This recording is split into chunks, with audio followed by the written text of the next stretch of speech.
വേർപാടെന്ന് പറഞ്ഞാൽ ലോകക്കാരിൽ നിന്ന് വേർപെട്ട് ജീവിക്കുക എന്നുള്ളതാണ്. അല്ല, വേർപാടല്ല, ഈ ശരീരത്തിൽ നിന്ന് നിന്റെ ദേഹി ആത്മാവിനെ വേർപെടുത്തി ജീവിക്കുന്നതാണ് വേർപാട്. അതിനാ വേർപാടെന്ന് പറയുന്നത്. ഓ, നമ്മൾ അങ്ങനെ പറഞ്ഞിട്ട് പഠിച്ചിട്ടില്ലല്ലോ, പഠിപ്പിച്ചിട്ടില്ലെന്നേ. അതാണെന്ന് വേർപാട്, അതാണ് വേർപാട്. ഇതാര് പറഞ്ഞു? പരിശുദ്ധാത്മാവ് പറയുക എന്നോട്, ഇന്ന് മുതൽ നിന്റെ മകനെ സ്കൂളിൽ വിടരുത്. 8ാം ക്ലാസ്സിൽ പരീക്ഷ എഴുതിയേച്ച് വന്നപ്പോൾ പറയുകയാണ് ഇനി സ്കൂളിൽ വിടരുത്. എന്നിട്ട് അവസാനം എന്തോ ചെയ്തു. 15 മിനിറ്റിൽ ഞാൻ പറഞ്ഞു, എൻ്റെ മകനെ ഇനി സ്കൂളിൽ വിടത്തില്ല. ഇവരുടെ സാക്ഷിയാണ്. ദൈവരാജ്യത്തിൻ്റെ ട്രാൻസാക്ഷൻ എന്ന് പറയുന്നത് ദൈവത്തിൻ്റെ ശബ്ദമാണ്, പരിശുദ്ധാത്മാവിൻ്റെ ശബ്ദം. നമ്മളെ പഠിപ്പിച്ചിരിക്കുന്നത് മൊത്തം നമ്മൾക്ക് വീട് പണിയാണ്. ദൈവത്തിന് എന്നാ വേണം നമുക്ക്? ഫസ്റ്റ് നമുക്ക് വേണ്ടത് പൈസയാണ്. നിങ്ങളുടെ ദൈവത്തിന് പൈസയുണ്ടോ? കറൻസി അടിക്കലൊന്നും അല്ല ദൈവത്തിൻ്റെ ജോലിയോ. ശരിക്കും ഈ ശാസിക്കുക എന്ന് പറയുന്ന വാക്കിൻ്റെ അർത്ഥം എന്താ? അപ്പന്മാര് മക്കളെ ശാസിക്കുക എന്ന് പറഞ്ഞാൽ അല്ലേ, അവനെ നന്നായിട്ട് വിചാരിച്ചോ അല്ലേ, സാധാരണ നന്നാക്കാൻ ഒക്കത്തില്ലോ.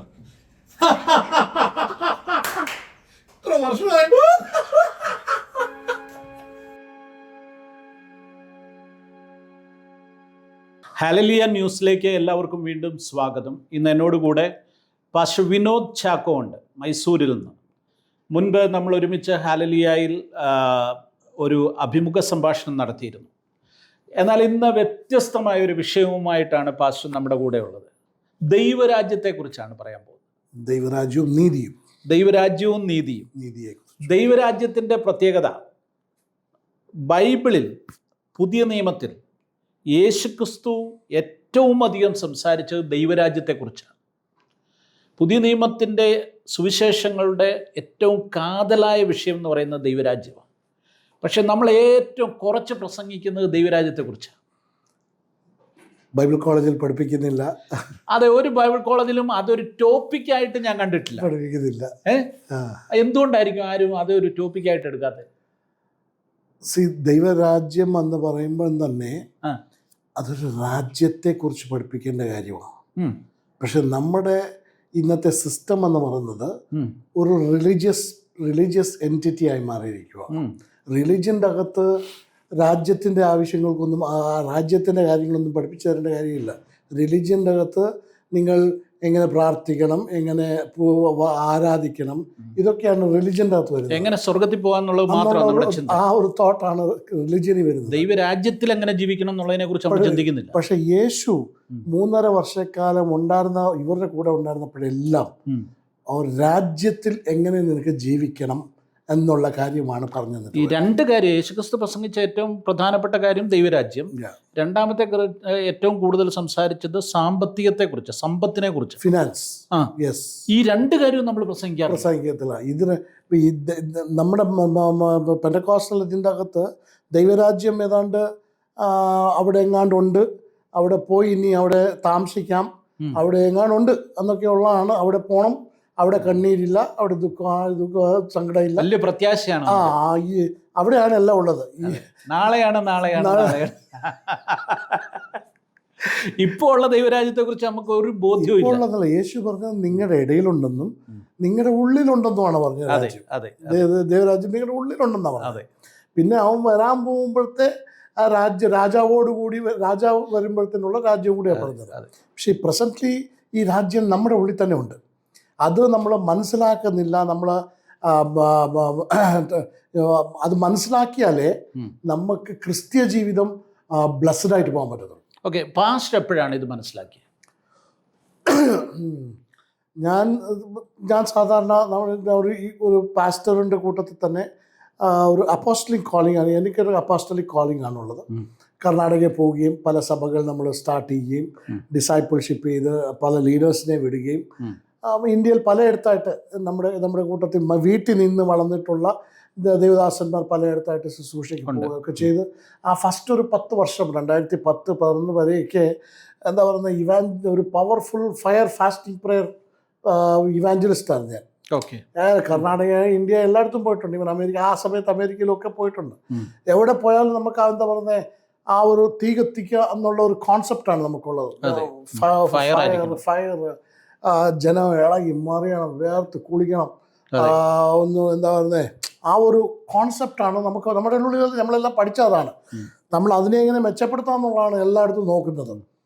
പക്ഷേ ഒരു ദിവസം പ്രസംഗം എല്ലാം കഴിഞ്ഞ് അങ്ങനെ റെസ്റ്റ് ചെയ്യുമ്പോഴൊക്കെ നമ്മൾ ഇന്ന് സൂപ്പറായിരുന്നു, ഇന്നങ്ങ് കത്തിച്ചു എന്നൊക്കെ പറഞ്ഞിരിക്കുമ്പോൾ ഇന്ന് ആരാധിച്ചു, ഇന്നങ്ങ് വേർത്ത് കുളിച്ചാലേ ആരാധിച്ച് വരത്തുള്ളൂ. അപ്പോൾ എന്നൊക്കെ പറഞ്ഞിങ്ങനെ ഇരിക്കും. ഞാനൊക്കെ പണ്ടൊക്കെ ആരാധിക്കുന്നു പറഞ്ഞാൽ അടുത്ത ആരും ഇരിക്കത്തില്ല, കയ്യൊക്കെ ആടി പൊടിച്ച് ഇവിടെയൊക്കെ പോയി അത് കറങ്ങി. അല്ല, പെന്തിക്കോസ്തിന് അതിൻ്റെതായ ഒരു ഇങ്ങനെ പ്രകടനാത്മകമായ കുറച്ച് കാര്യം, ഇമോഷണൽ മനുഷ്യൻ്റെ ഇമോഷനെ കൂടെ ഉൾക്കൊള്ളിച്ചുകൊണ്ടുള്ളതാണ് പെന്തിക്കോസ്. ഒരു ദിവസം കർത്താവിനോട് ചോദിച്ചു, നീ പ്രസംഗിക്കുന്ന പ്രസംഗങ്ങളിൽ നിന്റെ ടോപ്പിക്ക് മൊത്തം ഫയറും തീയും ദാവീദും അബ്രഹാമും യാക്കോബും ഇസാക്കും ശലോമോനും, നീ പ്രസംഗിക്കുന്ന ടോപ്പിക്കിൽ ഞാൻ പ്രസംഗിച്ചതിൽ ഞാൻ എത്ര വണ്ണം പ്രസംഗിച്ചിട്ടുണ്ട്? നിന്റെ പ്രസംഗത്തിനകത്ത് ഞാൻ എവിടെയാ? അതല്ല, നിന്റെ പ്രസംഗിക്കുന്ന ടോപ്പിക്കുകളിൽ ഞാൻ എത്ര വണ്ണം പ്രസംഗിച്ചിട്ടുണ്ട്? നീ പ്രസംഗിക്കുന്ന ടോപ്പിക്ക് ഞാൻ വല്ലപ്പോഴും പ്രസംഗിച്ചിട്ടുണ്ടോ എന്ന്.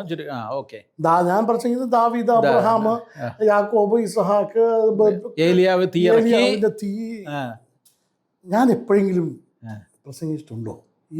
ഈ പുള്ളിയെ ആരെ കുറിച്ചെങ്കിലും ഞാൻ പറഞ്ഞിട്ടുണ്ടോ? നിന്നെക്കാട്ടിലും എനിക്ക് ഇവരെല്ലാം അറിയത്തില്ലേ? അതെ, അതൊരു വലിയ നിന്നെക്കാട്ടിലും ഇവരെല്ലാവരും എനിക്ക് നല്ലോണം അറിയാം. അതെ, ഞാൻ വന്നപ്പോൾ ഇവരിൽ ഒരാളെ പോലെ അന്ന് എനിക്ക് പറഞ്ഞു തന്നിട്ട് പോയാൽ മതിയായിരുന്നല്ലോ. അതെ അതെ, യേശു ഒരിക്കലും ഇവരിൽ ഒരാളെ പോലെ ആകാൻ പറഞ്ഞിട്ടില്ല. നമ്മുടെ ഏറ്റവും കൂടുതൽ പ്രസംഗം ദാവീദിനെ കുറിച്ചാണ്. ദാവീദ് വിട്ടാ പിന്നെ ദാവീദും മോശയും യൗസേപ്പും ഏലിയാവും ഇല്ലെങ്കിൽ പിന്നെ നമുക്ക് ഉപവാസ പ്രാർത്ഥനയില്ല, ഫാസ്റ്റിംഗും ഇല്ല, പാസ്റ്ററിനോട്ട് പ്രസംഗിക്കാൻ സബ്ജക്റ്റും ഇല്ല. ഭയങ്കര സങ്കടകരമായ കാര്യമാണ് അത്. ഞാൻ ഇപ്പം ഇത് പറയുമ്പോഴത്തേക്കും പലർക്കും കുറ്റമല്ല ഞാൻ പറഞ്ഞുകൊണ്ടിരുന്നത്, എൻ്റെ കാര്യമാണ് ഞാൻ ഈ പറയുന്നത്. അപ്പം കർത്താവ് എന്നോട് ചോദിച്ചു, നീ പ്രസംഗിച്ച് ഇന്ന് ദാവീദിനെ പ്രസംഗിക്കോ, ബ്യൂട്ടിഫുൾ ആണ്, തീ ഇറക്കി എല്ലാം കഴിഞ്ഞ്, ഞാൻ പ്രസംഗിച്ചിട്ടുണ്ടോ? നിന്നെക്കാട്ടിലും കൂടുതൽ രഹസ്യം എനിക്ക് ദാവീദിനെ കുറിച്ച് അറിയത്തില്ലേ? അപ്പോൾ ഒരാളെ പറഞ്ഞു കൊടുക്കാനാണെങ്കിൽ ഞാൻ പറഞ്ഞാൽ മതി, എന്നല്ലാണ്ട് ദാവീദിനെ പോലെ ആകട എന്ന് പറഞ്ഞിട്ട് എനിക്ക് പോകാറുണ്ടല്ലോ. അപ്പം ഞാൻ പിന്നെ കർത്താവിന് എന്താ പറയാൻ, ഞാൻ ചോദിച്ചു എന്താ പറയുന്നേ? അപ്പം പുള്ളി പറഞ്ഞു, നിങ്ങൾ ഞാനിപ്പം പാസ്റ്റർ ക്രിക്കറ്റ് ഒരു 25 പേരെ ക്രിക്കറ്റിനെ ട്രെയിൻ ചെയ്യാൻ പാസ്റ്ററിനെ ഏൽപ്പിച്ചു തന്നാൽ പാസ്റ്റർ ആരെ ഉദാഹരണം എടുക്കും? അവരെ ട്രെയിൻ ചെയ്യാൻ വേണ്ടിയിട്ട് ആരുടെ ഉദാഹരണം എടുക്കുന്നത്? സാധാരണ സച്ചിൻ അല്ലെങ്കിൽ മഹേന്ദ്ര സിംഗ് ധോണി. എന്തുകൊണ്ടാ? അവരൊരു മാതൃകയാണ്. അവർ തികഞ്ഞവരാണ്. അതിൻ്റെ അകത്ത് പയറ്റി തെളിഞ്ഞ് തികഞ്ഞ് ഒരു എക്സാമ്പിളായിട്ട് മാതൃകയായിട്ട് നിൽക്കുന്നവരായതുകൊണ്ടാണ്. അതെ. എന്തുകൊണ്ടായിരിക്കും യേശു ദാവീദിനെയും അബ്രഹാമിനെയും പ്രസംഗിക്കാഞ്ഞേ? യേശുവിൻ്റെ മുമ്പിൽ അവരൊരു മാതൃകയൊന്നുമല്ല. യേശുവിൻ്റെ അല്ല, ദൈവരാജ്യത്തിലുള്ള നിങ്ങളുടെ മുൻപിൽ ഇവരാരും പയറ്റിത്തെളിഞ്ഞവരല്ല. Okay okay. നിങ്ങളുടെ സിസ്റ്റമിൽ നിങ്ങൾ ജീവിക്കേണ്ടിയ ലോകത്തിൽ രാജ്യത്തിൽ ഇവരാരും പയറ്റിയിട്ടില്ല ഇതുവരെ. അതുകൊണ്ടാണ് യേശു പറഞ്ഞത്, സ്ത്രീകളിൽ ജനിച്ചവരിൽ യോഹന്നാനെക്കാട്ടും വലിയവനില്ല, പക്ഷേ ദൈവരാജ്യത്തിൽ ജനിച്ച ഇന്ന് ജനിച്ചവൻ യോഹന്നാനെക്കാട്ടിലും വലിയവനാണ്. അതൊരു മർമ്മമാണ് കേട്ടോ, മിസ്റ്ററി. വലിയവനാ. ദാവീദിനെക്കാട്ടിലും വലിയവനാ, അബ്രഹാമിനെക്കാട്ടിലും വലിയവനാ. അപ്പോൾ എൻ്റെ മുന്നിലിരിക്കുന്ന ഓഡിയൻസിനോട് ഞാൻ ഈ ദാവീദിനെ കുറിച്ചൊക്കെ പറയേണ്ട കാര്യമില്ല എന്ന് ചുരുക്കം. അബ്രഹാമിൻ്റെ സിസ്റ്റം അല്ല നിങ്ങൾക്കുള്ളത്. അത് കാരണം ദൈവരാജ്യം എന്തെന്ന് നമുക്ക് മനസ്സിലാകാത്തത് കൊണ്ടാണ് നമ്മളിപ്പോഴും എന്താ പറയുന്നത്, ആ സിസ്റ്റത്തെ പിടിച്ചുകൊണ്ടിരിക്കുന്നത്. Okay okay.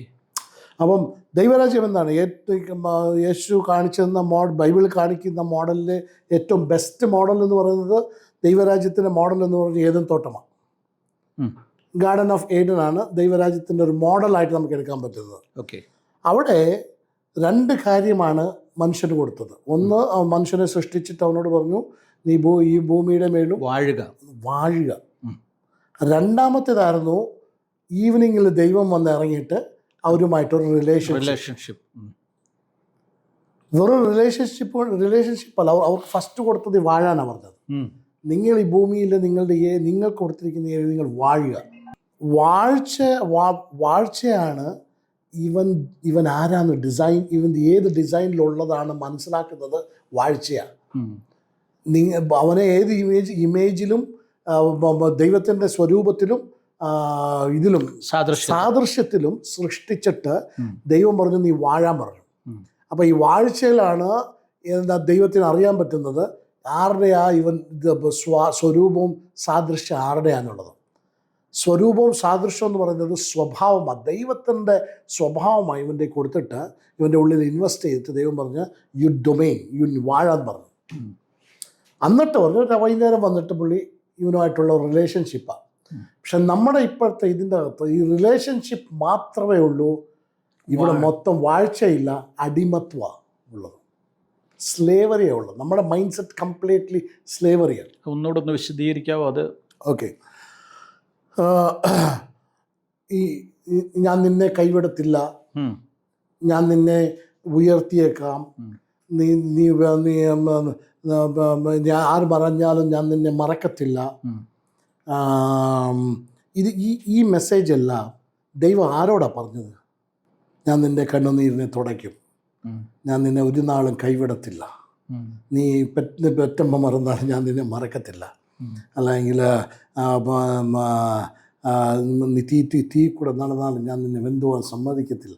ഇതൊക്കെ ഏത് ജനതയോടാണ് പറഞ്ഞത്? അടിമത്വത്തിൽ നിന്ന് വന്ന ഒരു ജനതയോടാണ് സംസാരിക്കുന്നത്. ഐഗുപ്തയിൽ മിസ്രൈമിൽ നിന്ന് വന്ന ഈ ജനതയോടെ പറഞ്ഞ് ധൈര്യമായിട്ടിരിക്കുക, പേടിക്കണ്ട, ഞാൻ നിൻ്റെ കൂടെയുണ്ട്, ഞാൻ നിന്നെ ഇതൊരു സ്ലേവറി മൈൻഡ് സെറ്റിന് ബലപ്പെടുത്തുന്ന വാക്കുകളാണ്. ഈ മൈൻഡ് സെറ്റാണ് ഇന്നും നമ്മൾ ഫീഡ് ചെയ്തുകൊണ്ടിരിക്കുന്നത്. ഒരു പഴയ നിയമ കൾച്ചറിലേക്ക് കൾച്ചറല്ല, അവരുടെ മൈൻഡ് സെറ്റ് അങ്ങനെ അങ്ങാക്കുക. ഞാൻ പറയുവാണ്, കഴിഞ്ഞ സൺഡേ പ്രസംഗിച്ചായിരുന്നോ? ഞാൻ പ്രസംഗിച്ചില്ല. ഇല്ല. ഓക്കെ, ഏത് പ്രസംഗമാണ് കേട്ടത്? പഴയ നിയമത്തിൽ നിന്നുള്ള ഏത് വചനമാണ് കേട്ടെ? വിശ്വാസത്തെക്കുറിച്ച്. ഓക്കെ, വിശ്വാസത്തിൽ എന്തായിരുന്നു? വിശ്വാസം മോശയെക്കുറിച്ച്. ഒരു നാളും ഞാൻ നിന്നെ കൈവിടത്തില്ല. ഈ മെസ്സേജാണ് കേട്ടതെന്ന് വെച്ചു. ഓക്കെ, ഞാൻ നാളെ ഞങ്ങളുടെ മൈസൂരിലൊരു രാജാവുണ്ട്, യദുവീർ എന്ന് പറഞ്ഞ രാജാവുണ്ട്. പുള്ളിയുടെ അടുത്ത് ഈ മെസ്സേജ് ഒന്ന് പറ. ദൈവം നിങ്ങളെ കൈവിടത്തില്ല കേട്ടോ, ദൈവം നിങ്ങളെ നടത്തിക്കൊള്ളും, ദൈവം നിങ്ങളെ അനുഗ്രഹിക്കും, ദൈവം നിങ്ങളെ ഉയർത്തും. ആ രാജാവിനെ ഇനി എന്നെ ഉയർത്താനാണ്. അപ്പം പിന്നെ നിങ്ങളുടെ മെസ്സേജ് രാജാവിന് വേണ്ടേ? ഈ മെസ്സേജ് കൊണ്ട് രാജാവിന് പ്രയോജനമൊന്നുമില്ല. അപ്പം പിന്നെ രാജാക്കന്മാർക്കുള്ളതല്ല നിങ്ങളുടെ ബൈബിള്. അല്ല, ഈ മെസ്സേജ് രാജാക്കന്മാർക്കുള്ളതല്ല. അപ്പം പിന്നെ ഈ കേൾക്കുന്ന ആളുകൾ ആരാപ്പം? ഈ ഒരു സ്ലേവറി മെന്റാലിറ്റിയിലുള്ള ആളുകളോടാണ് നമ്മൾ ഈ ഡെയിലി പ്രസംഗിക്കുന്നത്. നീ ഭയപ്പെടണ്ട, ഞാൻ നിന്നോട് കൂടെയുണ്ട്. ഭ്രമിച്ചു നോക്കേണ്ട. അപ്പൊ ഭ്രമിക്കാൻ സാധ്യതയുള്ള കാര്യങ്ങളുള്ള ആളുകളോടായി പറയും. അത് പറഞ്ഞ ജനം ആരായിരുന്നു പറഞ്ഞാൽ അന്ന് ദൈവം മേളിലായിരുന്നു. അന്ന് ഇവരുടെ കൂടെ പകൽ മേഘസ്തംഭവും രാത്രി അഗ്നിസ്തംഭവുമായി നടന്നേ ഉള്ളെങ്കിൽ ഇവരുടെ കൂടെ ഇല്ല. പക്ഷെ ഇന്ന് എൻ്റെ ഉള്ളിൽ വസിക്കുന്ന ഒരു ദൈവമായിട്ടാണ് ഞാൻ പോകുന്നത്. ഓക്കെ, ഞാൻ നടക്കുന്നത്. എൻ്റെ ഉള്ളിൽ വരുന്നത് ഒരിക്കലും ഒരു സ്ലേവറി മൈൻഡ് സെറ്റ് അല്ല. എൻ്റെ ഉള്ളിൽ വാഴ്ചയുടെ ഒരു മൈൻഡ് സെറ്റാണ് എൻ്റെ ഉള്ളിൽ ഉണ്ടാകേണ്ടത്. നമ്മുടെ ഉള്ളിൽ ഇപ്പം നമ്മളെല്ലാം ഈ ഭയം എന്ന ബൈബിളിൽ ആദ്യത്തെ ഭയം എന്നുള്ള വാക്ക് വന്ന വല്ല ഓർമ്മയുണ്ടോ? ഭയന്നത് പിന്നെ ഹവ്വയല്ലേ? ആദാമ പറയുന്നത് ഞാൻ ഭയപ്പെട്ടിരിക്കുന്നു എന്ന് പറഞ്ഞു. അതെ. അപ്പം ദൈവം എന്തോ പറഞ്ഞേ? ഇത് എവിടുന്നാ വന്നേ? ഈ ഭയം എന്ന് പറയുന്നത് തന്നെ ഈ രാജ്യത്തിന് ഉള്ളതല്ല, ഈ രാജ്യത്തിൻ്റെ ഒരു ഐഡിയ അല്ല, ഈ ദൈവരാജ്യത്തിൻ്റെ ഐഡിയ അല്ല, വേറൊരു രാജ്യത്തിൻ്റെ വക്താവാണ്, വേറൊരു രാജ്യത്തിൻ്റെ അഡ്മിനിസ്ട്രേറ്റീവ് പവറാണ്. ഭയം, കൺഫ്യൂഷൻ, ടെൻഷൻ, സ്ട്രെസ്സ്, ഇതെല്ലാം വേറെ രാജ്യത്തിൻ്റെ അഡ്മിനിസ്ട്രേറ്റ് ചെയ്യുന്ന പല പല പല എൻറ്റിറ്റികളാണ്. മനസ്സിലായി. പ്രിൻസിപ്പാലിറ്റീസ് എന്ന് പറയും, വാഴ്ചകൾ എന്ന് പറയും, അധികാരങ്ങൾ എന്ന് പറയും, സ്വർഗത്തിൻ്റെ ദുരാത്മ സേനകൾ എന്ന് പറയും. ഇതൊക്കെ ഓരോ അധികാരങ്ങളാണ്. അതുകൊണ്ടാണ് ചോദിച്ചത് ഇത് എങ്ങനെ ഇവിടെ വന്ന് ഈ രാജ്യത്തിൽ എങ്ങനെ കയറിയത്? അതാ പാപം ചെയ്തപ്പോൾ വേറൊരു രാജ്യത്തിൻ്റെ സാധനമാണ് അത്. അതെ, എന്ത് ചെയ്തു എന്നുള്ളത് വേറൊരു രാജ്യത്തിൻ്റെ സാധനമാണ്, ഒരു വ്യവസ്ഥിതിയാണ്, വേറൊരു രാജ്യത്തിൻ്റെ വ്യവസ്ഥിതിയാണ്. പക്ഷേ ഇന്ന് സഭ മൊത്തം അതിനകത്ത് നിൽക്കുക, കിടക്കുക. ഒരിക്കലും നമ്മൾ ഭയപ്പെട്ട് നടക്കേണ്ട ഒരു നമ്മുടെ ആലോചനയിൽ പോലും ഭയം വരാൻ പാടില്ലാത്തവരാണ്. അതെന്തുകൊണ്ടാണ്? നമുക്ക് ഈ രാജ്യത്തിൻ്റെ സിസ്റ്റം അറിയത്തില്ല. അതുകൊണ്ടാണ് ഇതിപ്പം രാജ്യത്തിൻ്റെ അകത്തെ മോഡലാണ് ദൈവം കാണിച്ചത്. ഒന്ന് വാഴ്ച ഉണ്ടാകണം, ഇന്നൊന്ന് റിലേഷൻഷിപ്പ് ഉണ്ടാകണം. റിലേഷൻഷിപ്പ് മാത്രം കൊണ്ട് നമുക്കൊരിക്കലും ദൈവരാജ്യം ഫുൾഫിൽ ആകത്തില്ല.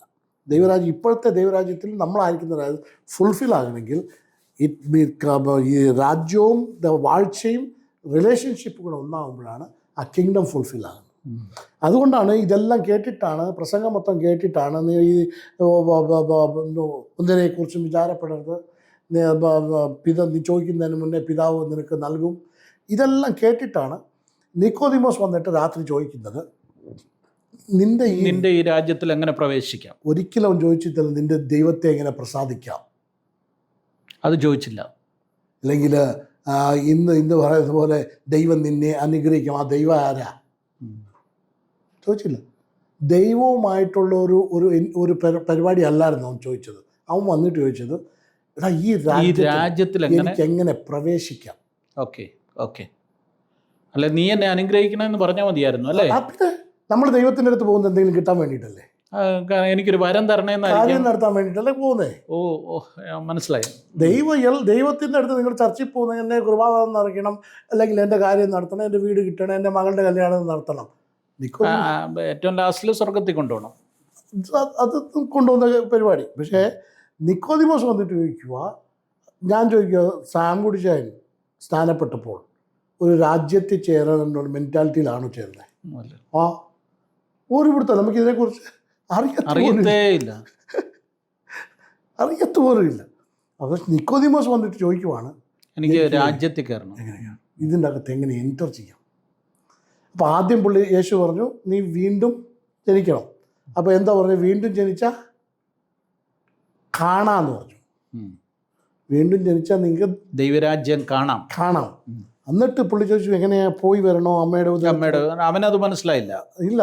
അപ്പോൾ കർത്താവ് പറഞ്ഞില്ല, നീ ആത്മാവായിട്ട് ജനിക്കണം. നീ ആത്മാവായിട്ട് ജനിച്ചാൽ പ്രവേശിക്കാം. രണ്ടാ അവിടെ പറഞ്ഞത്, കാണുക, പ്രവേശിക്കുക, രണ്ടായിട്ടാണ് പറഞ്ഞത്. ദൈവരാജ്യം ഒന്ന് കാണാമെന്ന് പറഞ്ഞു. ഫസ്റ്റ് വീണ്ടും ജനിച്ചാൽ കാണാം, രണ്ടാമത് ആത്മാവായിട്ട് ജനിച്ചാൽ നിനക്ക് പ്രവേശിക്കാം. അപ്പോൾ ഈ രാജ്യം എന്താണ്, ഈ രാജ്യം എന്താണെന്നാണ് യേശു ഡിഫൈൻ ചെയ്യാൻ ശ്രമിച്ചത്. വന്നപ്പോൾ ഒരു ഭൗതിക രാജ്യമല്ല, ഭൗതിക ഫ്ലഷ് ഉള്ള ഒരു ബോഡി ഉള്ള ഒരു രാജ്യമല്ല. ആ രാജ്യത്തിൽ സ്പിരിറ്റ് ഇല്ലെങ്കിൽ മനുഷ്യനെ സൃഷ്ടിച്ചപ്പോൾ എങ്ങനെയായിരുന്നോ ആ മനുഷ്യൻ്റെ രൂപത്തിൽ വാഴുന്ന ഒരു രാജ്യമാണ്. മനുഷ്യനെ സൃഷ്ടിച്ചപ്പോൾ ഏതും തോട്ടത്തിൽ മനുഷ്യനെ സൃഷ്ടിച്ച ശ്വാസം ഊതിയപ്പോൾ അവൻ എന്തായി മാറി? അവനൊരു ജീവനുള്ള ദേഹിയായി മാറി. അതിൻ്റെ അകത്ത് ഏതൊക്കെ ഭാഗമുണ്ട്? ജീവനുണ്ട്, ദേഹിയുണ്ട്. ജീവൻ എന്ന് പറയുന്നത് ആത്മാവാണ്, ദേഹി എന്ന് പറയുന്നതാണ് നമ്മുടെ മനസ്സ്, എമോഷൻ, വിൽ പവറൊക്കെ വരുന്നത്. അപ്പം ജീവനുള്ള ദേഹിയെ കണ്ടിട്ട് ദൈവം എന്നാ പറഞ്ഞു? മനുഷ്യനെന്ന് വിളിച്ചു. അപ്പോൾ മനുഷ്യൻ ആരാണ്? ജീവനുള്ള ദേഹി. അപ്പം നമ്മളാരാണ്? ഹ്യൂമൻ ബീങ് ആണ്. ഇംഗ്ലീഷിൽ മാൻ ആൻഡ് ഹ്യൂമൻ രണ്ടാണ്. മലയാളത്തിലും ബാക്കിയുള്ള ലാംഗ്വേജ് മനുഷ്യൻ എന്നേ പറയുന്നുള്ളൂ. ഇംഗ്ലീഷിൽ മാൻ എന്ന ഗോഡ് വിളിച്ചത്. പക്ഷെ നമ്മൾ മാൻ അല്ല, നമ്മൾ ഹ്യൂമൻ. ഹ്യൂമൻ എന്താ പ്രത്യേകത? HU എന്ന് പറയുന്നത് ഹ്യൂമസ് എന്ന മീനിങ്. ഹ്യൂമസ് എന്ന് പറഞ്ഞാൽ മണ്ണെന്നർത്ഥം, പൊടി, ഡസ്റ്റ്, പൊടിയിൽ നിന്ന് എടുത്തവൻ, അല്ലെങ്കിൽ പൊടിക്കകത്തുള്ള മനുഷ്യൻ. നമ്മൾ ഹ്യൂമൻ ബീങ്. പക്ഷേ യേശുവിനെ വിശ്വസിക്കുമ്പോൾ നമ്മുടെ മണ്ണ് കംപ്ലീറ്റ്ലി വിട്ടുമാറിയിട്ട് നമ്മൾ മനുഷ്യനായി മാറുക. മീൻസ് ജീവനുള്ള ദേഹിയായി മാറി നമ്മൾ ഈ ഭൂമിയിൽ വസിക്കുക. അവിടെ ശരീരത്തിന് പ്രസക്തിയില്ല. ശരീരം ഉണ്ടാകാൻ പാടില്ല. ശരീരമുള്ളവൻ ഈ രാജ്യത്തിനകത്ത്. ഇത് കൺഫ്യൂഷൻ ഉണ്ടാക്കുന്ന കാരണം ഈ സാധാരണക്കാരെ സംബന്ധിച്ചിടത്തോളം അല്ലെങ്കിൽ വിശ്വാസികളെ സംബന്ധിച്ചിടത്തോളം ശരീരത്തിനപ്പുറത്തുള്ള ഒരു ദേഹി അല്ലെങ്കിൽ ജീവൻ എന്നൊക്കെ പറയുന്നത് ശരീരത്തെ ഒഴിവാക്കിക്കൊണ്ടുള്ള ഒരു ചിന്ത നമ്മുടെ ഉള്ളിലോട്ട് വരുന്നില്ല. പക്ഷെ ശരീരത്തിൽ അതെങ്ങനെയാണെന്ന് ഞാൻ പറഞ്ഞുതരാം. യേശു പഠിപ്പിച്ചപ്പം ഇങ്ങനെ പഠിപ്പിച്ചത്, നിങ്ങളുടെ കയ്യിൽ ഒരു പുസ്തകം ഉണ്ടല്ലോ, ആ പുസ്തകത്തിൽ ഒരാളെ കത്തിവെച്ച് കുത്തിയാൽ അവൻ എന്തായി മാറും? അവനൊരു കൊലയാളിയായി മാറും. ഞാനൊരു രാജ്യത്തിൽ നിന്ന് വരുക, ആ രാജ്യത്തിൽ ഒരുവൻ വിളിച്ചാലോ കോപപ്പെട്ടോ ചിന്തിച്ചാലോ മതി, അവൻ ഓൾറെഡി എന്തായി മാറി? കൊലയാളിയായി മാറി. നിങ്ങളുടെ പുസ്തകം എഴുതിയിരിക്കുന്ന പുസ്തകത്തിൽ ഒരു ചെറുക്കൻ ഒരു പെൺകൊച്ചിന്റെ കൂടെ കിടന്നാൽ അവൻ എന്തായി വ്യഭിചാരം ചെയ്തു. എന്നാൽ ഞാൻ വേറൊരു രാജ്യത്തിൽ നിന്നാണ് വരുന്നത്, ആ രാജ്യത്തിൽ ഒരു ചെറുക്കൻ മറ്റുള്ള പെൺകുട്ടിയെ കുറിച്ച് ആഗ്രഹത്തോടെ നോക്കിയാൽ ആലോചിച്ചാൽ മതി, അവൻ ഓൾറെഡി വ്യഭിചാരം ചെയ്തു. ഈ നിങ്ങളുടെ പുസ്തകം എഴുതിയിരിക്കുന്ന രാജ്യവും ഞാൻ വരുന്ന രാജ്യവും തമ്മിലുള്ള വ്യത്യാസം എന്താണ്? അപ്പം അത് വേറൊരു മണ്ഡലത്തിൽ അപ്പം പുള്ളി എക്സ്പ്ലെയിൻ ചെയ്യും ആ രാജ്യം എന്താണെന്ന് പുള്ളി പറഞ്ഞു തരുന്നത്. എന്താ അതിൻ്റെ അകത്ത്? ഈ രാജ്യം, പുസ്തകം എഴുതിയ രാജ്യം ശരീരം വേണം. അത് ശരീരത്തിൽ ജീവിക്കുന്ന ഒരു വ്യക്തിക്കുള്ള പുസ്തകമാണ്. എന്നാൽ ഞാൻ വരുന്ന ഒരു രാജ്യത്തിനകത്ത് ശരീരമില്ല. സാറേ, അത് മനസ്സിലായി. പക്ഷേ അപ്പം നമ്മൾ ഈ ശരീരത്തിൽ ജീവിക്കുന്ന ഒരു മനുഷ്യനോടാണ് സാർ ഇത് പറയുന്നത്. ആ ശരീരത്തിൽ ജീവിക്കുന്ന മനുഷ്യൻ ശരീരമില്ലാത്ത ഒരു രാജ്യത്തിലേക്ക് പ്രവേശിക്കുക എന്ന് പറയുമ്പോൾ അവിടെ ഒരു കൺഫ്യൂഷൻ ഉണ്ട്. അത് മാറ്റിത്തരാം. എങ്ങനെയാണെന്നറിയോ? അതുകൊണ്ടാണ് യേശു പറഞ്ഞത്, നിങ്ങൾ ഈ ലോകത്തിലാണെങ്കിലും നിങ്ങൾ ഈ ലോകക്കാര് അല്ല. അപ്പം 2 ലോകമുണ്ടല്ലേ?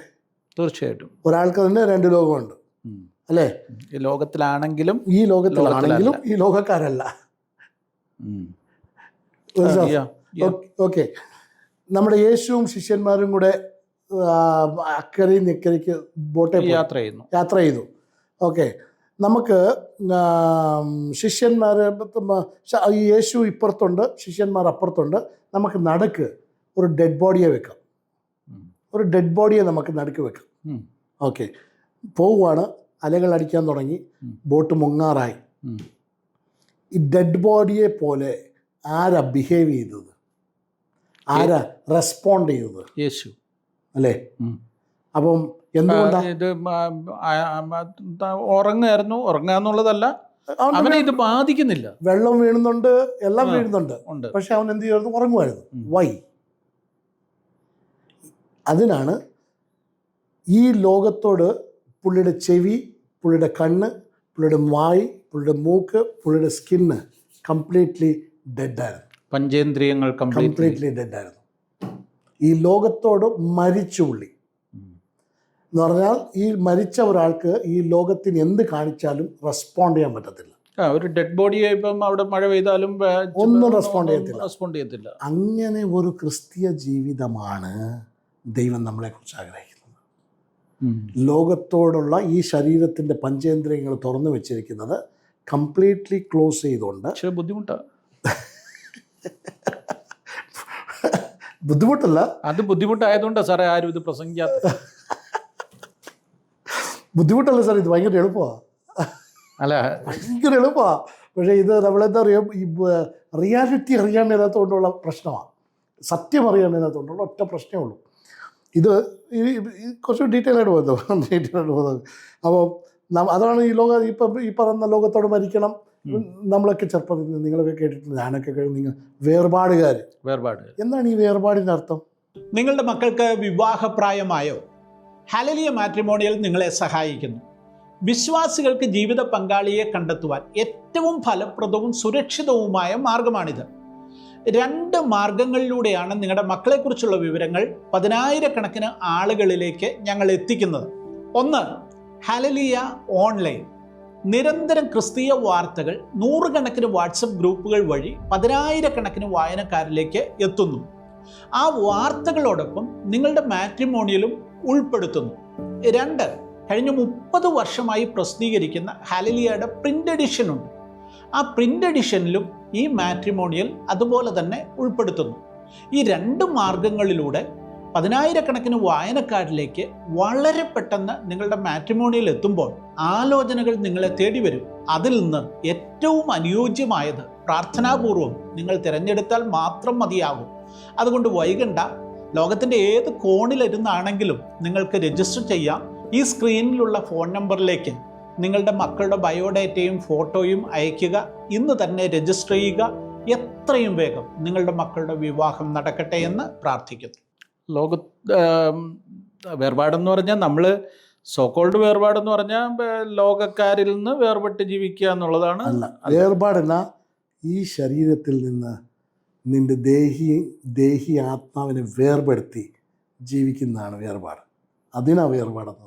ഓ, നമ്മൾ അങ്ങനെ പറഞ്ഞിട്ട് പഠിച്ചിട്ടില്ലല്ലോ, പഠിപ്പിച്ചിട്ടില്ലെന്നേ. അതാണെന്ന് വേർപാട്. അതാണ് വേർപാട്. ഇതാര് പറഞ്ഞു? അല്ല, എനിക്ക് അറിയാൻ. അതിൻ്റെ ഏറ്റവും ബെസ്റ്റ് ഉദാഹരണം അബ്രാഹ്മ. വേർപാടുകാരുണ്ട്. ദൈവം അവനോട് വന്ന് പറഞ്ഞു, കുഞ്ഞിനെ, നീ സ്നേഹിക്കുന്ന നിന്റെ കുഞ്ഞിനെ യാഗം കഴിക്കണം. അവന് ഭാര്യയോട് ചോദിക്കാനില്ല, കൂട്ടുകാരോട് ചോദിക്കാനില്ല, വീട്ടുകാരോട് ചോദിക്കാനില്ല. കാരണം പിച്ചാത്തി എടുത്തോണ്ട് പോവുക. എന്തുകൊണ്ടാ? വേർപെട്ട് ജീവിക്കുക. അവന് ആത്മമണ്ഡലത്തിൽ ആ പറഞ്ഞ നിയമത്തിൻ്റെ അർത്ഥം അറിയാം. ആത്മലോകത്തിലൊരു നിയമമുണ്ട്. ആ നിയമത്തിൽ ആ പറഞ്ഞ ശബ്ദത്തിൻ്റെ അർത്ഥം നീറ്റായിട്ട് അറിയാം. ഈ ലോകത്തിൻ്റെ നിയമം അനുസരിച്ചല്ല അവൻ ആലോചിക്കുന്നത്, ചിന്തിക്കുന്നത്. അവൻ പരിശുദ്ധാത്മാവിൻ്റെ മണ്ഡലത്തിൽ അവൻ ജീവിക്കുന്നത്.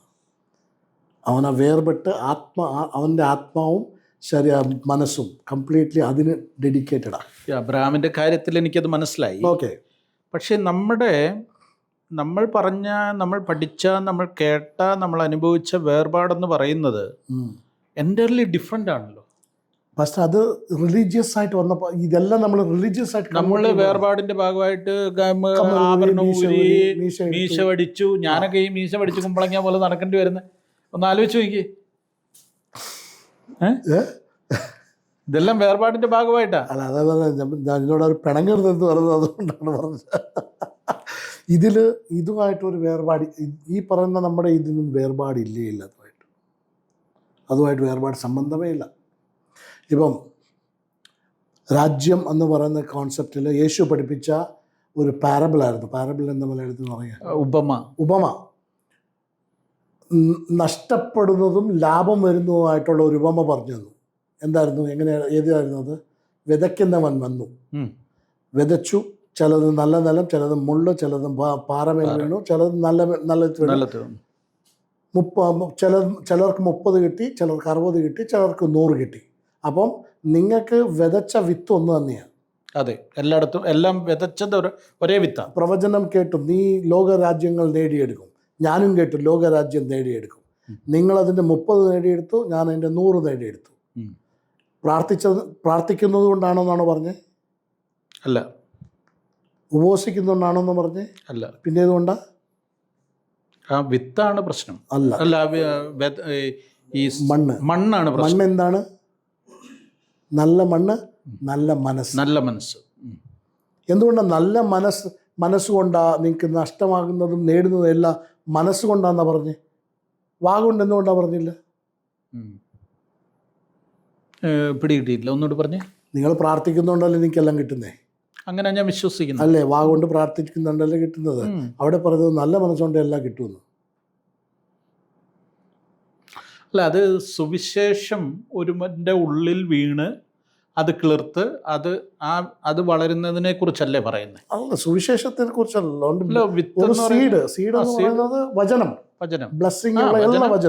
വചനം എന്ന് അവിടെ ഉദ്ദേശിച്ചിരിക്കുന്നത് ഒരുവന്റെ ഉള്ളിൽ ആ വചനം എന്ന് പറയുന്ന രക്ഷയുടെ വചനം ഒരുവന്റെ ഉള്ളിൽ വീണു. അവിടെ രക്ഷയുടെ എന്ന് പറയുന്നില്ല. വിത്ത് 30, 60, 100 മേനിയും തരുന്ന ഒരു വിത്ത പറയുന്നത്. അവിടെ സാൽവേഷനെ കുറിച്ച് അവിടെ പറയുന്നത്, ബ്ലെസ്സിങ്ങിനെ കുറിച്ചാണ് പറയുന്നത്. ഒരു ജീവിതത്തിൽ ഉണ്ടാകുന്ന ഒരാളുടെ ബ്ലെസ്സിങ്ങിനെ കുറിച്ചാണ് പറയുന്നത്. Oh okay. അപ്പോൾ you lose blessing and you gain blessing not by your mouth, by your mind. നമ്മളിപ്പം കൂടുതലും പറയുന്നത് നിന്റെ നാവിലാണ് ശക്തി ഇരിക്കുന്നത്. ഈ മൈൻഡിൽ റെഡി ആയാലേ നാക്കിൽ കറക്റ്റ് ആകത്തുള്ളത്. ഹൃദയം നിറഞ്ഞു കവിയുന്നത് വായു പ്രസ്താവിക്കും. അപ്പോൾ അല്ല, ഞാൻ ചോദിക്കുന്നത് എന്തുകൊണ്ടാണ് പുള്ളി ഈ മനസ്സിലാണ് ഉള്ളതെന്ന് പുള്ളി പറഞ്ഞിട്ട് പോയത്? നിങ്ങൾക്ക് ശരീരം ഇല്ലാത്തതുകൊണ്ടാണ്. ഓ ഓ ഓ ഓ ഓ ആ മനസ്സിലായി. പറഞ്ഞു വന്നതിൻ്റെ ഉദ്ദേശം ആ ശരീരം ഇല്ലാത്ത ഒരു രാജ്യക്കാരനായതുകൊണ്ടാണ്. ദാനിയേൽ ഉപവസിച്ചു. എത്ര ദിവസം ഉപവസിച്ചു? 21 ദിവസം ഉപവസിച്ചു. അതെ. ഏത് ദിവസവും ദാനിയേലിന് ഉപവാസത്തിന് ഉത്തരം കിട്ടിയത്? 21ാമത്തെ ദിവസം. ശരിക്കും അല്ലേ? ദൂതം വന്നിട്ട് എന്നാ പറഞ്ഞേ? അന്നേ ആദ്യമേ ഉത്തരം കിട്ടി. അപ്പൊ ആദ്യമേ എന്ന് പറഞ്ഞാൽ ഈ പ്രാർത്ഥന തുടങ്ങിയപ്പോ എന്ന് പറഞ്ഞാൽ തുടങ്ങണമെന്ന് ചിന്തിച്ചപ്പോഴേ സ്വർഗത്തിൽ നിന്ന് റിലീസായി. ഓൾറെഡി റിലീസായി. അപ്പൊ സ്വർഗത്തിൽ നിന്ന് എപ്പോഴാണ് റിലീസാകുന്നത്? മനസ്സിൽ ചിന്തിക്കുമ്പോഴാണ്. കാരണം എന്നാ, ആത്മമണ്ഡലത്തില്, ആത്മാവിന്റെ ലോകത്തിൽ മനസ്സിൽ ചിന്തിക്കുന്നതും മനസ്സിൽ കാര്യം ചെയ്യുന്നതുമാണ് സ്വർഗം കേൾക്കുന്നതും സ്വർഗം റിലീസ് ചെയ്യുന്നതും. ഓക്കെ. ലൂസിഫർ എന്താ തെറ്റ് ചെയ്തേ? അവൻ ദൈവത്തിന്റെ സിംഹാസനത്തിന് മുകളിൽ കയറണമെന്ന് ചിന്തിച്ചു. അത്രേ ഉള്ളൂ. പണി കിട്ടി. അപ്പം നമുക്ക് പണി കിട്ടുന്നതും നമുക്ക് അനുഗ്രഹം കിട്ടുന്നതും നമ്മുടെ മനസ്സിലാണ്. സ്വർഗം ആൻസർ ചെയ്യുന്നത് മനസ്സാ. യേശു പ്രാർത്ഥിക്കാൻ പഠിപ്പിച്ചപ്പോൾ എങ്ങനെ പ്രാർത്ഥിക്കണമെന്ന് പറഞ്ഞു? സ്വർഗത്തിലെ പോലെ ഭൂമിയിലും. അല്ല, അത് ഈ പറഞ്ഞ യഹൂദന്മാർക്ക് വന്നപ്പോൾ പഠിപ്പിച്ചു കൊടുത്ത സാധനമാണ്. വിശ്വാസികൾക്ക് മർക്കോസിൻ്റെ സുവിശേഷത്തിൽ ഒരിക്കൽ പറഞ്ഞു കൊടുത്തു, നിങ്ങൾക്ക് എന്തൊക്കെ വേണം, അത് വേണ്ടതെല്ലാം എന്നാ വേണം? കിട്ടി എന്ന് വിശ്വസിക്കണം. അപ്പം തന്നെ നിങ്ങൾക്ക് ലഭിക്കും. അത് മനസ്സിൻ്റെ മണ്ഡലത്തിൽ നടക്കേണ്ട കാര്യമാണ്. അത്രേ ഉള്ളൂ. മനസ്സിൻ്റെ മണ്ഡലത്തിലാണ് നമുക്ക് നടക്കുന്നത്, ദൈവരാജ്യത്തിൽ നടക്കുന്നത്. അപ്പോൾ നിങ്ങളൊരു ആത്മജീവിയാണ്. നിങ്ങൾ ആത്മീക മനുഷ്യനല്ല. നിങ്ങൾ ആത്മമനുഷ്യൻ. അതാ വ്യത്യാസം. നമ്മൾ ഇവിടെ എല്ലാം പഠിപ്പിക്കുന്നത് നമ്മൾ ആത്മീകനാകാൻ വേണ്ടി അതിനുവേണ്ടിയുള്ള കഠിനമായ പരിശ്രമത്തിലാണ്. നമ്മൾ അത് വേണ്ടെന്ന് വെക്കുന്നു, ഇത് വേണ്ടെന്ന് വെക്കുന്നു, കള്ളു കുടിക്കാതിരിക്കുന്നു, സിനിമ കാണാതിരിക്കുന്നു. യേശു പറഞ്ഞു നീ ശത്രുവിനെ സ്നേഹിക്കണം. എന്തോ പറഞ്ഞു, ഉദ്ദേശിച്ചെന്തോ? ആ പുള്ളി വരുന്ന ആ രാജ്യത്തിൽ ശത്രുക്കളില്ല. അപ്പോൾ അതുകൊണ്ട് ഇവിടെയും നിനക്ക് ശത്രുക്കളില്ലാത്ത ഒരു പോലെ നാച്ചുറൽ ജീവിച്ച് പഠിക്കുക എന്നുള്ളതാണ് പറയുന്നത്. ശത്രുവിനെയും കൂടെ സ്നേഹിക്കുക. കാരണം അവിടെ വരുമ്പോഴത്തേന് അവനെന്നെ ഇഷ്ടമില്ല, ഇവനെന്നെ ഇഷ്ടമില്ല എന്ന് പറയാൻ പറ്റത്തില്ല. അതുകൊണ്ട് ഇവിടെ നന്നേ പ്രാക്ടീസ് ചെയ്യും. സ്നേഹിക്കാത്തവരാണ്. ആ രാജ്യത്തിൽ ഇതൊന്നുമില്ല എന്ന് പറയുന്ന സംഭവമാണ്. പിന്നെ ഈ പ്രാർത്ഥന തന്നെ പ്രാർത്ഥിക്കുമ്പോൾ തന്നെ കർത്താവ് അബ്രഹാമിനോട് ദൂത് പറഞ്ഞു, നീ കടൽ തരികളെ പോലെ കടൽത്തരികളെ പോലെയും ആകാശത്തിലെ നക്ഷത്രങ്ങളെ പോലെയും.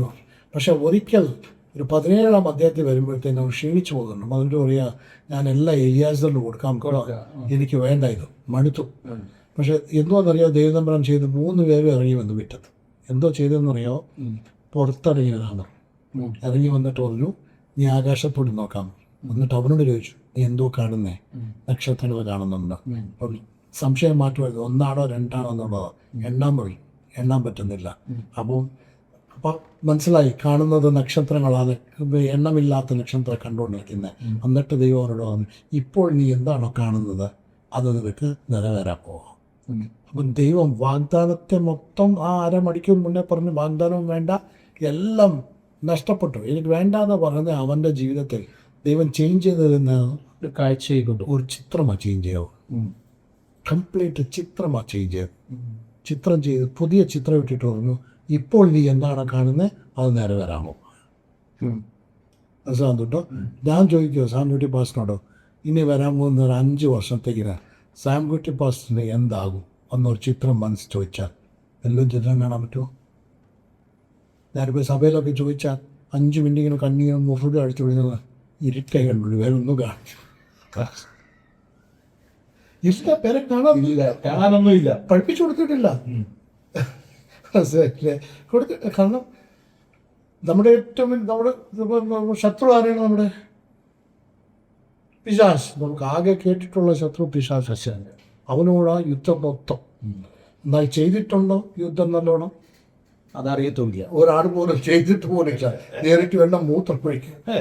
ചെയ്തിട്ടില്ല. നമുക്ക് അവനോട് ശത്രുത ഇല്ലേ ഇല്ല. നമുക്ക് അവനുള്ള നമുക്ക് ബിസിനസ് ഇല്ല. നമുക്ക് നമ്മുടെ എതിർപ്പ്, നമ്മുടെ ശത്രു. നമ്മളിപ്പം ഇവിടെ ഒരു 1.5 ലക്ഷം രൂപ ഫീസുള്ള ഒരു സ്കൂളാണ്. അവിടെ ഒരു 10,000 രൂപ ഫീസുള്ള സ്കൂളാണ്. നിങ്ങളുടെ കൊച്ചിനെ സ്കൂളിൽ ചേർക്കാൻ പോവാം. നിങ്ങൾ നടന്ന് വീട്ടിൽ ചെന്നു, അങ്ങോട്ടൊക്കെയാണ് പോയത്. പക്ഷേ അവസാനം എവിടെ കൊണ്ട് ചേർക്കും? 10,000-ലെത്തും. ഏത് പിശാച് വന്നിട്ടാണ്? പിശാചല്ല, എൻ്റെ മനസ്സ് പറയുകയാണ് എന്നെ കൊണ്ട് അഫോർഡ് ചെയ്യാൻ ഒക്കത്തില്ല. അപ്പം നിങ്ങളുടെ തന്നെ ഏറ്റവും വലിയ പിശാച്. അല്ല, അത് നമ്മൾ പ്രാക്ടിക്കലായിട്ട് അങ്ങനെയല്ലേ ചിന്തിക്കത്തുള്ളൂ. അല്ല, നമ്മൾ നിങ്ങൾ പാമ്പിനെ പോലെ പിന്നെ ബുദ്ധിയുള്ളവരായിരിക്കണം അല്ലേ? ദൈവം തരുമെന്ന് വിശ്വസിച്ചാൽ ദൈവം തരത്തില്ലേ? ദൈവം തരുമെന്ന് ഞാൻ വിശ്വസിച്ചാൽ ദൈവം എനിക്ക് 1.5 ലക്ഷം രൂപ ഉള്ള സ്കൂളിൽ എൻ്റെ കുഞ്ഞിനെ ചേർക്കാൻ പറ്റുമോ എന്നുള്ള ഒരു ചോദ്യത്തിന് അങ്ങനെ നമ്മൾ ചിന്തിക്കാൻ പോയാൽ എല്ലാം നടന്നു. അതല്ല, നമുക്ക് ഒരു പ്രായോഗിക ബുദ്ധി വന്നിട്ടില്ലേ ദൈവം? നമുക്ക് ചിന്തിക്കാനുള്ള കഴിവ് വന്നിട്ടില്ലേ? ദൈവരാജ്യത്തില് നമുക്ക് ഫസ്റ്റ് പ്രശ്നം വന്നതെന്ന് പറയാ, എവിടെ പൈസ എവിടെ നിന്ന് കിട്ടും അല്ലേ? ഇവിടെ എന്ത് ട്രാൻസാക്ഷൻ വേണമെങ്കിലും നമുക്ക് എന്ത് വേണം? പൈസ വേണം. നമ്മൾ ആ സിസ്റ്റത്തിലാണ് പഠിച്ചു വന്നാൽ. ഓക്കെ, അപ്പം ദൈവരാജ്യത്തിൽ എങ്ങനെയാ ദൈവം എല്ലാം സൃഷ്ടിച്ചത്? എങ്ങനെയാ? അവൻ്റെ വാക്കുകൊണ്ട് സൃഷ്ടിച്ചു. അവൻ്റെ ശക്തിയാണ്. അവൻ്റെ വാക്ക് ശക്തിയൊന്നുമില്ല. അവിടെ അവൻ്റെ വാക്ക് ഉണ്ടാകട്ടെ എന്ന് പറഞ്ഞപ്പോഴത്തേനും ഉണ്ടായി. സൂര്യനും ചന്ദ്രനും നക്ഷത്രവും എല്ലാം ഉണ്ടായി. ഇന്ന് ശ്വസിക്കുന്ന ഓക്സിജനും അവൻ പറഞ്ഞിട്ടുണ്ടായതാ അല്ലേ? നിങ്ങൾക്കൊരു സ്കൂളിന് വേണ്ടി 1.5 ലക്ഷം രൂപ പുള്ളിയുടെ പറഞ്ഞാൽ ഉണ്ടാക്കാൻ പറ്റത്തില്ലേ? തീർച്ചയായും ഉണ്ടാക്കും. അതിൽ അവിശ്വാസമൊന്നുമില്ല. അല്ല ഞാൻ പറയുന്നത്. പക്ഷേ നമ്മൾ പറയും, നമ്മളെ തന്നെ എന്ത് ചെയ്യാന്ന് പറഞ്ഞാൽ ലിമിറ്റ് ചെയ്ത് നമ്മളെ തന്നെ ആശ്വസിപ്പിക്കുക. എന്താ പറയുന്നത്? ദൈവം തന്നില്ലെങ്കിൽ എന്നൊക്കെ പറഞ്ഞ് നമ്മൾ തന്നെ ശരിക്കും അതാ വിശ്വാസമാണ്. ആശ്വസിപ്പിക്കുക. ആ സിസ്റ്റം അറിയാൻ മേലാത്തതുകൊണ്ട് അല്ല, അപ്പൊ തന്നെ വേദോസ്തത്തിലെ ഈ കർത്താവ് തന്നെ പറയുന്നുണ്ട്, ഒരുവൻ ഒരു കെട്ടിടം പണിയാൻ ആലോചിച്ചാൽ അവനതിന് വകുപ്പുണ്ടോ എന്ന് എന്ത് ചെയ്യണം? നോക്കണം. നോക്കിയിട്ടേ ചെയ്യാവുള്ളൂ, അല്ലെങ്കിൽ അവനെ പരിഹസിക്കും. വകുപ്പ് ഏതിലാണ് ഉള്ളതെന്ന് ഞാൻ ചോദിച്ചു. ഇപ്പോൾ എൻ്റെ മകനെ ചെറുപ്പം തൊട്ടേ എല്ലാവരും പറഞ്ഞു പ്രവാചകനാകും. 13 വയസ്സോട്ടം പ്രവചിക്കാൻ തുടങ്ങും. ലോകമെമ്പാടും പോകും. ഇതെങ്ങനെ നടക്കാം? നമ്മുടെ തലയ്ക്കകത്തൊന്നും പോക്കില്ല. വളരെ വയസ്സുള്ളതാണ്. മലയാളികളുടെ ഇടയ്ക്കല്ല. ഈ പ്രവാചകന്മാർ കേട്ടിട്ടില്ല. അറിയാവുന്ന 1-2 പേരേ ഉള്ളൂ. പക്ഷേ ഈ കറക്റ്റ് 13ാമത്തെ വയസ്സ് 8ാം ക്ലാസ് എക്സാം എഴുതി വന്നപ്പോൾ പരിശുദ്ധാത്മാവ് പറയുക എന്നോട്, ഇന്ന് മുതൽ നിന്റെ മകനെ സ്കൂളിൽ വിടരുത്. 8ാം ക്ലാസ്സിൽ പരീക്ഷ എഴുതിയേച്ച് വന്നപ്പോൾ പറയുകയാണ്, ഇനി സ്കൂളിൽ വിടരുത്. 1.5 ലക്ഷം രൂപയുടെ സ്കൂളിൽ വിടാനല്ല പറഞ്ഞത്. അല്ല സ്കൂളിൽ വിടരുത്. നിങ്ങൾ 1.5 ലക്ഷം മുന്നിലും അപ്പുറത്ത് 15ന്റെ മുൻപിൽ നിൽക്കുന്ന ഒരു സ്റ്റേജിലാണെങ്കിൽ നിങ്ങൾ ഏത് തീരുമാനം എടുക്കും? ഈ പറഞ്ഞ കണക്കൂട്ടലും എല്ലാ അടിസ്ഥാനവും വെച്ചൊക്കെയാണ് കണക്കൂട്ടണമെങ്കിൽ 10,000 സ്കൂളിൽ വിടും. അല്ല 10,000 അല്ല ഞാൻ പറഞ്ഞു. ഇപ്പം പരിശുദ്ധാത്മാ സ്കൂളിൽ വിടരുത് എന്ന് പറഞ്ഞാൽ നിങ്ങൾ എന്ത് എടുക്കും തീരുമാനം? അത് പ്രായോഗിക ബുദ്ധിയിൽ അത് വലിയ തീരുമാനം. എനിക്ക് 15 മിനിറ്റ് ഉണ്ട് സമയം. ഞാൻ പ്രസംഗിച്ചുകൊണ്ടിരിക്കുക ചർച്ചിൽ. അപ്പോഴാണ് എനിക്ക് കേൾക്കുന്ന ശബ്ദം. ഈ 15 മിനിറ്റൂടെ ഉണ്ട് ശബ്ദം. അപ്പോൾ ഞാൻ 15 മിനിറ്റ് കഴിഞ്ഞ് ചർച്ചയിൽ ദൈവ അബ്രഹാമിനോട് മോനെ യാഗം കഴിക്കാൻ പറഞ്ഞുകൊണ്ടുള്ളൊരു കേസ് കേട്ടോ. കേസ് കെട്ടിൻ്റെ അല്ല, സിസ്റ്റം അറിയാമെന്നതുള്ള. പിന്നെ പരിശുദ്ധാത്മാവിൻ്റെ ശബ്ദം അൾട്ടിമേറ്റ് ആണെന്ന് എൻ്റെ ഈ മനസ്സിന് മനസ്സിലാക്കാൻ പറ്റാത്തത് കൊണ്ടുള്ള ബുദ്ധിമുട്ട്. എന്നിട്ട് അവസാനം എന്തോ ചെയ്തു. 15 മിനിറ്റിൽ ഞാൻ പറഞ്ഞു, എൻ്റെ മകനെ ഇനി സ്കൂളിൽ വിടത്തില്ല. ഇവരെല്ലാം സാക്ഷിയാണ്. പയ്യനെന്നൊക്കെ പറഞ്ഞു. വൈകിട്ട് മുന്നേ ഭാര്യയും പിള്ളേരെല്ലാം ഇരിക്കുക, സാക്ഷി വിശ്വാസിയോ. ഭാര്യ ഞെട്ടിയിരിക്കും, ഇത് എന്നാ പറ്റി ഇരിക്കാൻ 10 മിനിറ്റ് മുന്നേ നീറ്റായിട്ട് പോയ മാർത്തിയ. ഞാൻ പറഞ്ഞു ആരും പേടിക്കണ്ട, പരിശുദ്ധാത്മാവനോട് പറഞ്ഞു മകനെ സ്കൂളിൽ വിടരുത്. അതുകൊണ്ട് ഞാൻ പറഞ്ഞു വീട്ടിൽ ചെന്നിട്ട് മകൻ ബ്രില്യൻ്റ് പയ്യനായി, CBSE ഫസ്റ്റ് റാങ്ക് ക്വാളിറ്റി പയ്യൻ, സ്പോർട്സും എല്ലാത്തിനും. ഞാൻ വന്നിട്ട് നിങ്ങൾ ദൈവാത്മാവ് ഓർക്കുന്നോട് നിന്നെ സ്കൂളിൽ വിടരുത്. ഞാൻ പറഞ്ഞു പിന്നെ നീ ഇനി പ്രാർത്ഥിക്കും. ഓക്കെ ഒപ്പ ഞാൻ പ്രാർത്ഥിക്കാം. പ്രാർത്ഥിച്ചെന്ന് രാത്രി പരിശുദ്ധാത്മാവ് അവനോട് സംസാരിച്ചു. അവനോട് സംസാരിച്ചു. ഇന്ന് 19 വയസ്സ് 20 വയസ്സാണ്. ഇന്ന് ഇന്റർനാഷണൽ പ്രൊഫറ്റിക്കൽ മിനിസ്റ്റർ. അതിനുശേഷം സ്കൂളിൽ പോയിട്ടില്ല. പ്രാഥമിക വിദ്യാഭ്യാസം പോലും പൂർത്തിയാക്കിയില്ല. ഇന്ന് ഓൾറെഡി 8 രാജ്യങ്ങൾ പോയിട്ടുണ്ട്. 18ാമത്തെ വയസ്സിൽ പാസ്പോർട്ട് കിട്ടിയ അന്നോട്ട് രാജ്യങ്ങളുള്ള ഈദ. പ്രോഫറ്റ് ആരൻ വിനോദ് എന്ന് അടിച്ച് യൂട്യൂബിൽ കിട്ടി ഇഷ്ടംപോലെ മെസ്സേജുകൾ. പ്രോഫറ്റ് ആരൻ വിനോദ്. അവൻ 20 വയസ്സേ ഉള്ളൂ. 20 വയസ്സേ ഉള്ളൂ. 20th ആയതേ ഉള്ളൂ. ഒക്ടോബർ 20 കഴിഞ്ഞേ ഉള്ളൂ. അപ്പോൾ ദൈവരാജ്യത്തിൻ്റെ ട്രാൻസാക്ഷൻ എന്ന് പറയുന്നത് ദൈവത്തിൻ്റെ ശബ്ദമാണ്, പരിശുദ്ധാത്മാവിൻ്റെ ശബ്ദം. സാം കുടിച്ചാൻ്റെ എല്ലാ ബ്ലെസ്സിങ് കിടക്കുന്നത് ഈ ശബ്ദത്തിലാണ്, പരിശുദ്ധാത്മാവിൻ്റെ ശബ്ദത്തിലാണ്. അപ്പം നമ്മളെ പഠിപ്പിച്ചിരിക്കുന്നത് മൊത്തം നമ്മൾക്ക് വീട് പണിയണം. ദൈവത്തിന് എന്നാ വേണം നമുക്ക്? ഫസ്റ്റ് നമുക്ക് വേണ്ടത് പൈസയാണ്. നിങ്ങളുടെ ദൈവത്തിന് പൈസ ഉണ്ടോ? കറൻസി അടിക്കലൊന്നും അല്ല ദൈവത്തിൻ്റെ ജോലിയോ. അപ്പോൾ പിന്നെ പൈസ ഇല്ല. നമ്മുടെ ദൈവത്തിന് പൈസ ഒന്നും ഇല്ല. കാരണം സൃഷ്ടിക്കാൻ ഇപ്പം നിങ്ങൾക്ക് സൃഷ്ടിക്കാൻ ഒക്കെ ഇങ്ങനെ അടിച്ചാൽ സൃഷ്ടിക്കാനുള്ള കഴിവ് നിങ്ങൾക്ക് ഉണ്ടായിരുന്നെങ്കിൽ നിങ്ങൾക്ക് പൈസ ആവശ്യമില്ല. ദൈവം അങ്ങനെയാണ്. ദൈവം പറഞ്ഞാൽ സൃഷ്ടിക്കുന്ന ദൈവത്തിന് എന്തിനാ ഈ നോട്ടിലെ കറൻസിയത്ത്? അപ്പം നിങ്ങൾ പോയി ദൈവത്തോട് എന്തോ ചോദിക്കുന്നത് ഈ കറൻസിയാണ്. പുള്ളിന് ആ രാജ്യത്തിൽ ഇത് പിടികിട്ടത്തില്ല. ആ രാജ്യത്തിൽ ദൈവത്തിന് നിങ്ങൾ ചോദിക്കുന്ന ഭാഷ മനസ്സിലാകുന്നില്ല. അതെ, അബ്രഹാമിൻ തൊട്ട് അവരെല്ലാം ആ മണ്ഡലത്തിൽ ജീവിച്ചവരാണ്. ദാവീദ് സിഗ്ലാഗിൽ വന്നപ്പോഴത്തേക്കിന് എല്ലാം നഷ്ടപ്പെട്ടു. പട്ടണം തീ വെച്ചു, ഭാര്യനെ കൊണ്ടുപോയി, പിള്ളേരെ കൊണ്ടുപോയി, കൂട്ടത്തിലുള്ളവർ കല്ലെറിയുന്നു, ഭ്രാന്തനാഥ് പറയുന്നു, മഹാകഷ്ടത്തിലായെന്ന് പറയുന്നു. അത് കഴിയുമ്പോഴത്തേക്കിന് ദാവീദ് പറയുക, എനിക്കൊരാൾ സംസാരിക്കാനുണ്ട്, എനിക്ക് വേറെ ഒന്നുമല്ല, എനിക്കൊരു ശബ്ദം കേട്ടോ. കാരണം യുദ്ധം ചെയ്യാൻ പോകാൻ മുന്നിൽ ഒരു വഴിയില്ല. എന്നിട്ട് അവൻ പറയുകയാണ് എനിക്ക് ശബ്ദം കേട്ടോ. ദൈവം പറയുക ധൈര്യമായിട്ട് പൊക്കോ. 4 ടൈം സൈസ് കൂടുതലുള്ളവർ അമാനിക്കാൻ മുന്നിൽ കിടക്കുന്നത്. ഇപ്പം ശബ്ദം കൊണ്ട് പറ്റുമല്ലോ.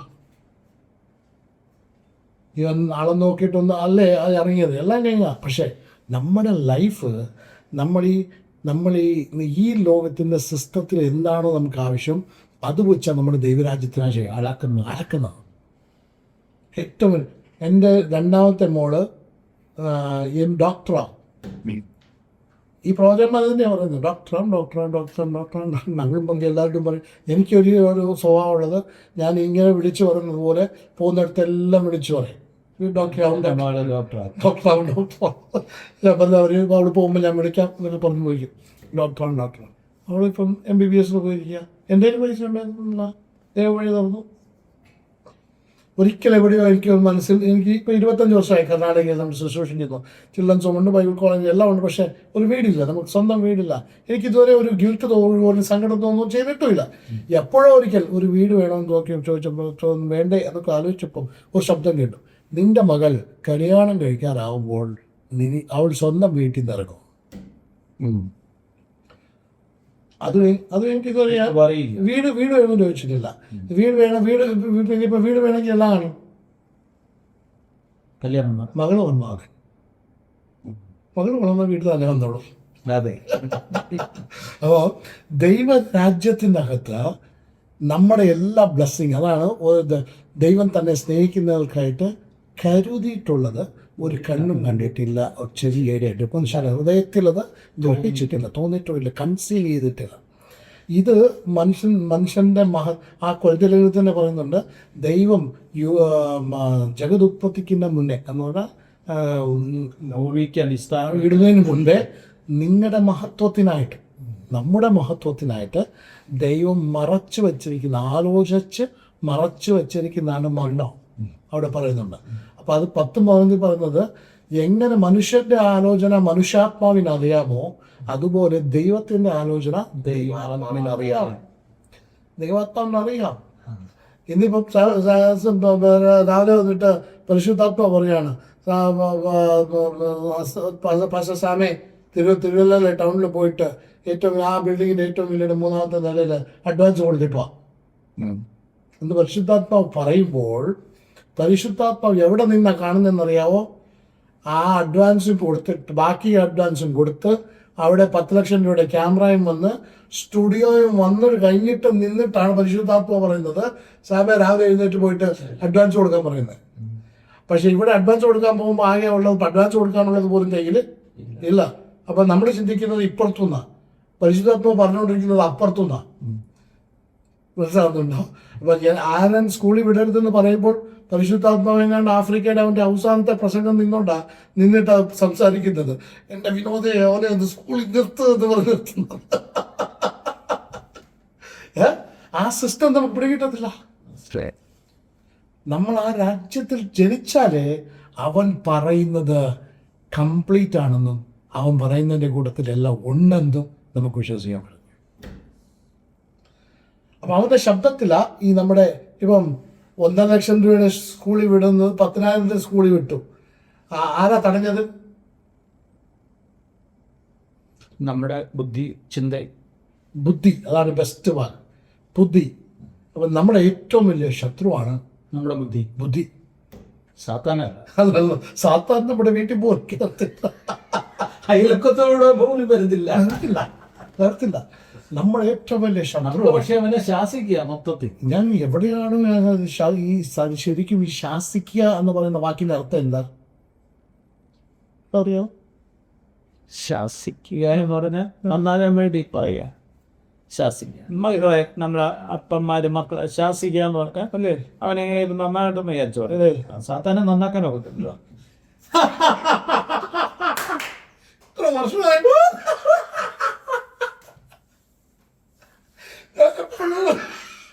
എപ്പോഴും ചിന്തിക്കാറുണ്ട്, ഞാൻ എപ്പോഴും ചിന്തിക്കാറുണ്ട് 10,000 ശാസിക്കുന്നതാ. ഡിസിപ്ലിനറി പണിഷ്മെന്റ് എന്നാണ് ശാസ്ത്രം എന്ന് പറയുന്നത്. ശാസിക്കും അവനെ നന്നാക്കുന്നത്.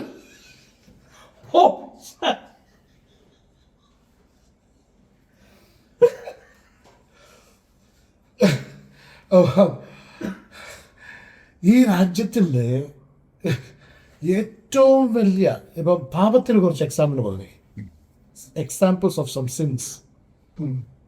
കൊലപാതകം, മോഷണം, വ്യഭിചാരം.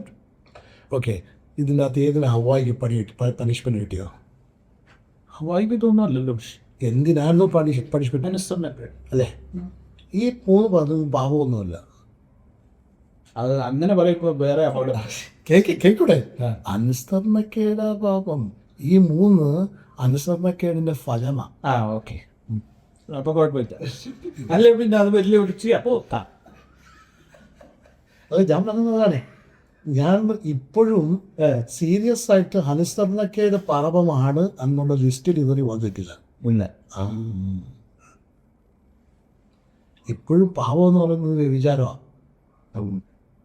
TV കാണുന്നതാണ്, കൊലയാ, കുടി, ഇതെല്ലാം നമ്മൾ വിട്ടിട്ട് വന്നിട്ടുണ്ടല്ലോ. നമ്മൾ വിശുദ്ധനാണ്. പാപം എന്താണ്? അനുസരണക്കേടാണ്. അതിപ്പോഴും നമ്മൾ ഉള്ളിൽ വെച്ചിട്ടുണ്ട്. അതുകൊണ്ടാണ് ലിസ്റ്റിൽ ഇപ്പോഴും ഇടാക്കുക. നമ്മൾ അതൊക്കെ പ്രശ്നം അത് ചെയ്യരുത്, ഇത് ചെയ്യരുത്. ഈ ദൈവരാജ്യത്തിൽ അപ്പം വിശുദ്ധി എന്തായിരിക്കും? ഫസ്റ്റ് വിശുദ്ധി എന്താണെന്ന് അല്ലേ നോക്കാം. അനുസരണമാണ് വിശുദ്ധി.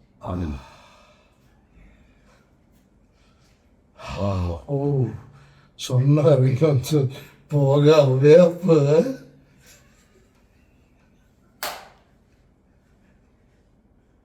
വിശുദ്ധി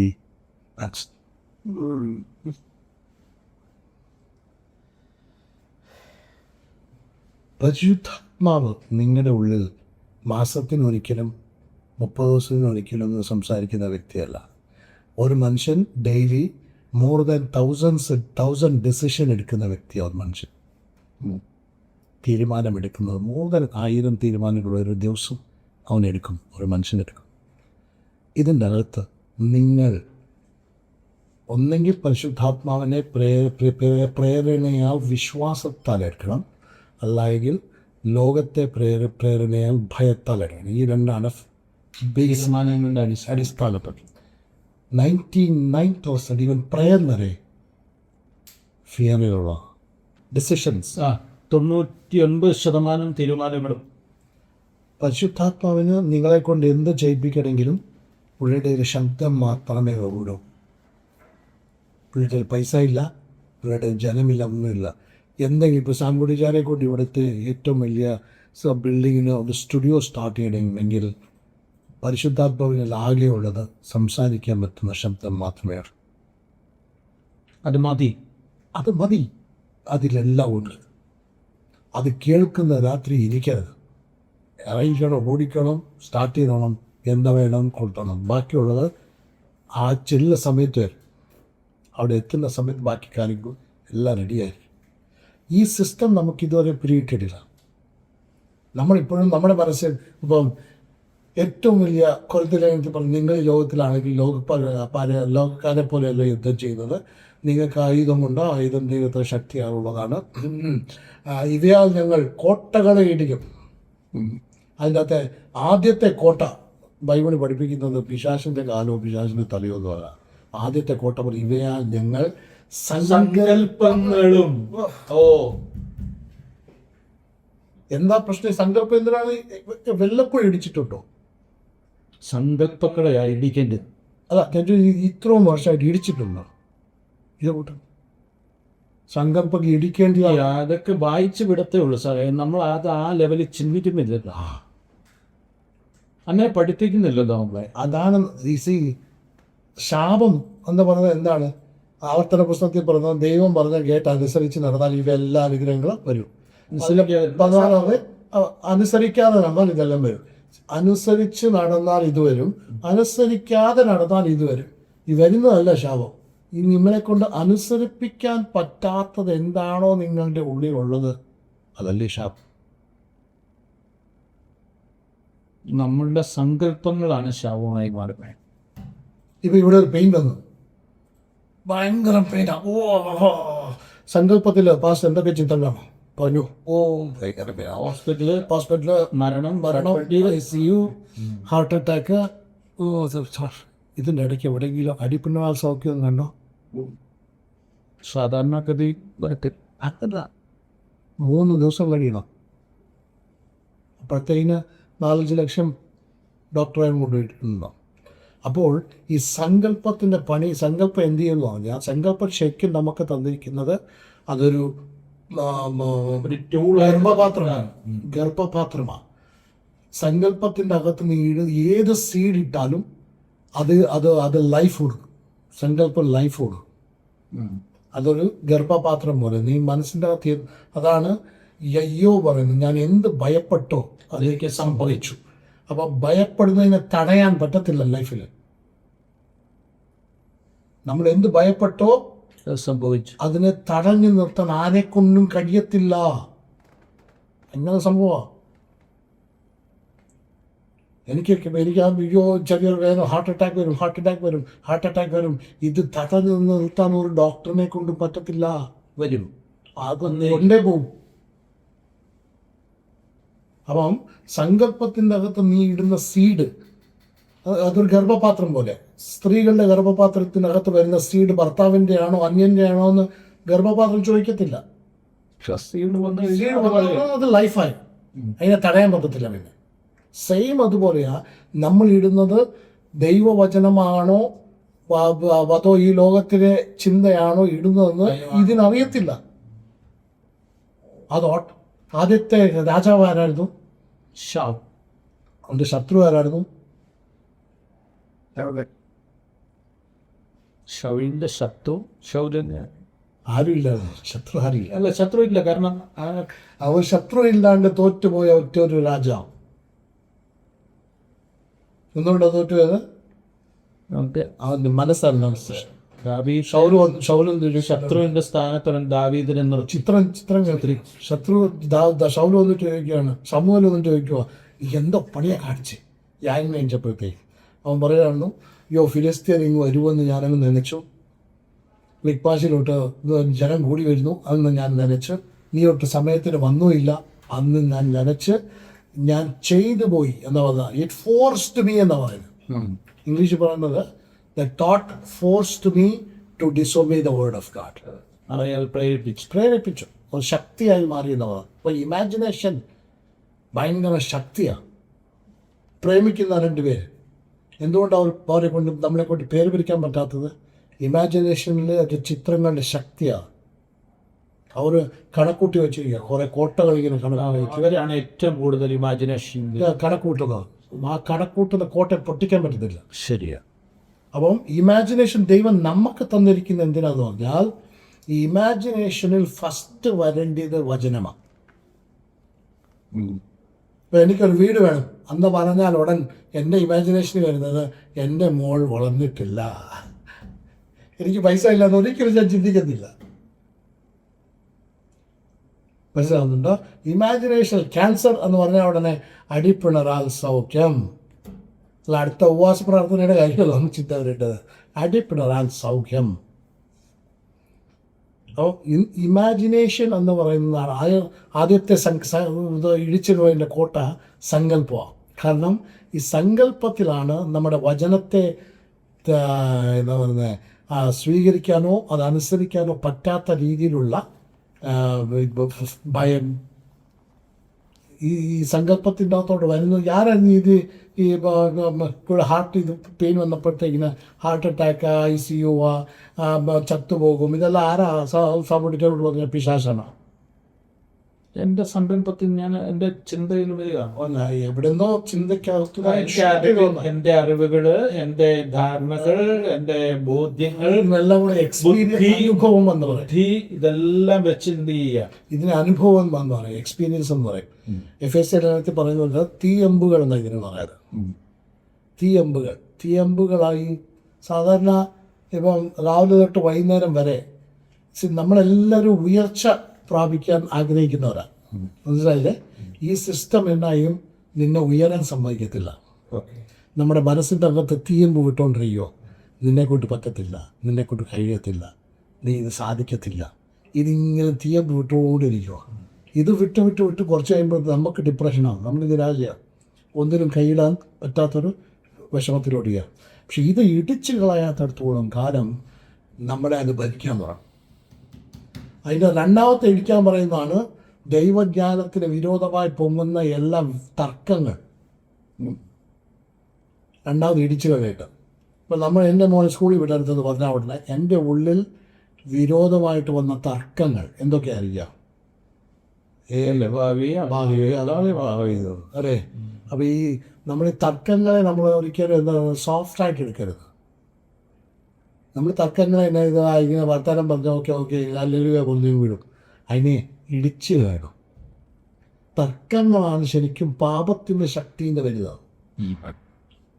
പാപം ഇപ്പം പാപത്തിൻ്റെ ശക്തി എന്ത് ചെയ്യാനാണ് ശ്രമിക്കുന്നത്? പാപത്തിൻ്റെ ശക്തി, ആ ശക്തിയുടെ പണി എന്നാണ്. പാപത്തിന് മൂന്ന് ഫേസ് ഉണ്ട്. ഒന്ന് അതിൻ്റെ പണിഷ്മെൻറ്റ്, രണ്ടാമത് പവർ, മൂന്നാമതാണ് പ്രസൻസ്. പണിഷ്മെൻറ്റ് നിരായുധനാക്കി മാറ്റി, ക്രൂശിൻ്റെ ബലവും നമ്മളെ നിരായുധനാക്കി മാറ്റി. രണ്ടാമത്തേതാണ് പവർ, അതും ഇല്ലാണ്ടാക്കി. ഇത് പോയി പണിഷ്മെൻറ്റ് മരണം എടുത്തു കളഞ്ഞു, അതിൻ്റെ ശക്തിയെ മാറ്റി കളഞ്ഞു. പ്രസൻസ് ഇപ്പോഴും ഉണ്ട് നമ്മുടെ ശരീരത്തിൽ. പാപത്തിൻ്റെ നിയമം കിടപ്പെട്ടു. അവൻ്റെ പണി എന്താ? ദൈവശബ്ദത്തിന് വിരോധമായിട്ട് നിന്നെ കൊണ്ട് നടത്തുക. ഓക്കെ,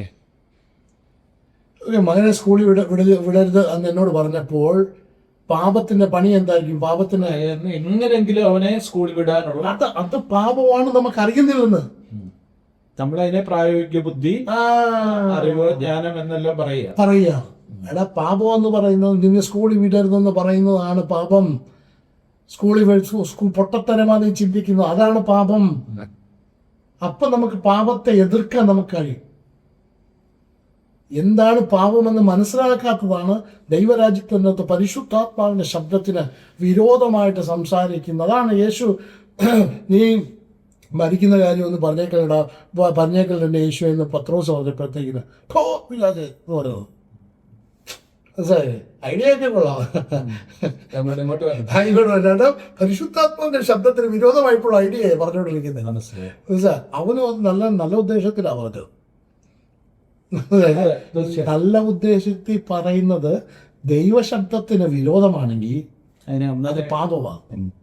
അത് അന്നേരം അതിനെ ക്യാൻസൽ ചെയ്തില്ലെങ്കിൽ അത് വളരാൻ തുടങ്ങും. നമുക്ക് കിട്ടുന്ന നന്മകളെ തിന്നുകളെ ഇല്ലാണ്ടാക്കി കടയിൽ നശിപ്പിച്ചു. ഓക്കെ, നമുക്ക് ഇന്ന് പാസ്റ്റർ വിനോദ് ചാക്കോയുമായുള്ള ഈ സംഭാഷണം ഇവിടെ വെച്ച് അവസാനിപ്പിക്കുകയാണ്. ദൈവരാജ്യം, ആ ദൈവരാജ്യം എന്താണ്, ദൈവരാജ്യത്തിലേക്ക് നമ്മൾ എങ്ങനെ പ്രവേശിക്കുന്നു, ദൈവരാജ്യത്തിൽ എങ്ങനെ ജീവിക്കണം, ദൈവരാജ്യം എത്രത്തോളം ശക്തമാണ്, നമ്മൾ ഇന്ന് ചിന്തിക്കുന്ന, നമ്മൾ ധരിച്ചു വച്ചിരിക്കുന്ന പല ധാരണകൾക്കും അപ്പുറത്ത് ദൈവരാജ്യം എത്രത്തോളം പ്രായോഗിക തലത്തിൽ നമ്മൾ കൊണ്ടുവരണം എന്നുള്ളതിനെക്കുറിച്ചുള്ള കുറേ കാര്യങ്ങളാണ് പാസ്റ്റർ വിനോദ് നമ്മളോട് സംസാരിച്ചത്. ഇതിവിടം കൊണ്ട് അവസാനിക്കുന്നില്ല. ദൈവദാസനുമായിട്ട് വീണ്ടും ഞങ്ങൾ ഒന്നിച്ച് ഈ സംഭാഷണം തുടരുന്നതായിരിക്കും അധികം വൈകാതെ. എനിവേ, ചിന്തിക്കുക, നമ്മൾ ധരിച്ചു വച്ചിരിക്കുന്ന ധാരാളം കാര്യങ്ങളുണ്ട്, നമ്മുടെ ബോധ്യങ്ങളുണ്ട്, നമ്മുടെ അറിവുകളുണ്ട്, നമ്മുടെ പാരമ്പര്യങ്ങളുണ്ട്, നമ്മുടെ വിശ്വാസങ്ങളുണ്ട്. നമ്മൾ ധരിച്ചു വച്ചിരിക്കുന്നതിനപ്പുറത്തുള്ള ഒരു ആത്മീയതയെക്കുറിച്ചുള്ള ഒരാത്മ മനുഷ്യൻ എന്നുള്ള നിലയിൽ നമ്മളുടെ ജീവിതത്തിൽ ഉണ്ടാകേണ്ട മാറ്റത്തെക്കുറിച്ചുള്ള ഒരു ചിന്ത നിങ്ങളുടെ ഉള്ളിലേക്ക് നൽകുവാൻ സാധിച്ചെങ്കിൽ, വ്യത്യസ്തമായൊരു കാഴ്ചപ്പാടിലേക്ക് നമ്മുടെ ധാരണകൾ മാറുവാൻ ഇതൊരു കാരണമായെങ്കിൽ എന്ന് ഞാൻ ആഗ്രഹിക്കുന്നു. അദ്ദേഹം സംസാരിച്ച പല കാര്യങ്ങളും എൻ്റെ ജീവിതത്തിൽ പുതിയ കാര്യങ്ങളാണ്. എനിക്ക് അത് മനസ്സിലാക്കുവാൻ, എൻ്റെ ബുദ്ധിമണ്ഡലങ്ങളിലെ ചിന്ത കൊണ്ട് പലപ്പോഴും എനിക്ക് മനസ്സിലാക്കുവാൻ സാധിക്കാത്ത കാര്യങ്ങളാണ്. അപ്പോൾ ഞങ്ങൾ ഒന്നിച്ചിരുന്നുള്ള സംഭാഷണത്തിൽ ഉണ്ടായ ഈ ചിന്തകൾ, അദ്ദേഹം പറഞ്ഞ കാര്യങ്ങൾ, അത് വീണ്ടും നമ്മളൊക്കെ ആലോചിക്കുക. നിങ്ങളിത് കേട്ടപ്പോൾ അത് ദൈവത്തിൻ്റെ വചനവുമായി വെച്ച് നിങ്ങൾ പരിശോധിക്കുക. പൂർണ്ണമായ ഒരു കാഴ്ചപ്പാടിലേക്ക് ദൈവം നിങ്ങളെ ഓരോരുത്തരെയും നയിക്കട്ടെ. ഈ വീഡിയോ നിങ്ങൾക്ക് ഇഷ്ടമായെങ്കിൽ നിങ്ങളിത് നിങ്ങളുടെ സ്നേഹിതർക്ക് ഷെയർ ചെയ്ത് കൊടുക്കുക. ഹല്ലേലൂയയോടൊപ്പം സഞ്ചരിക്കുക. ദൈവം നമ്മെ ധാരാളമായി അനുഗ്രഹിക്കട്ടെ. Thank you pastor.